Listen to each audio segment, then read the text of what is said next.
আল্লাহ ইয়া আইয়ুহাল্লাযীনা আমানুত্তাকুল্লাহা হাক্কা তুকাতিহি ওয়া লা তামুতুন্না ইল্লা ওয়া আনতুম মুসলিমুন।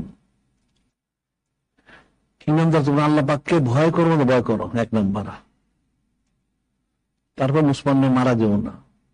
ভয় করো না, কত ভয় করবে? 100 জন নাজিল হইলো, নাজিল হওয়ার পর কিছু প্রায় হযরত সাইয়েদনা ফারুক আলাইহিস সালাম জিজ্ঞাসা করলেন, ইয়া রাসূলুল্লাহ তোমাদের কতটুকু ভয় করতে হবে? হাক্কা তুকাতির কতটুকু? 1 বছর পর আল্লাহ নাজিল করলেন, ফাত্তাকুল্লাহ মাসতাতাতুম, প্রত্যেকের সামর্থ্য অনুযায়ী, সাধ্য অনুযায়ী সে মহব্বত করবে। তাহলে ঠিক নূরে মুজাসসাম হাবিবুল্লাহ হুজুর পাক সাল্লাল্লাহু আলাইহি ওয়াসাল্লামকে মহব্বত কতটুকু করতে হবে? সাধ্য সামর্থ্য অনুযায়ী, কোন ত্রুটি করা যাবে না। সে তার ব্যক্তিগত কাজে তার সন্তানকে সে কত মহব্বত করে, তার পরিবারকে কতটুকু মহব্বত করে, তার আলাদা আহলিয়াল বা তার বাপ মাকে কত মহব্বত করে, তার চেয়ে বেশি মহব্বত করতে হবে। আপনি ইমানদার হবে কেমনে?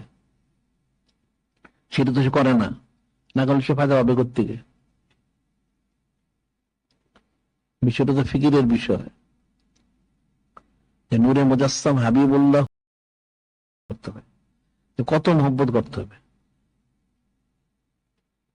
তার সাধ্য সামর্থ্য অনুযায়ী। এখন তো সাধ্য সামর্থ্য মহব্বত তো মানুষ করে না, ফায়দা পাবে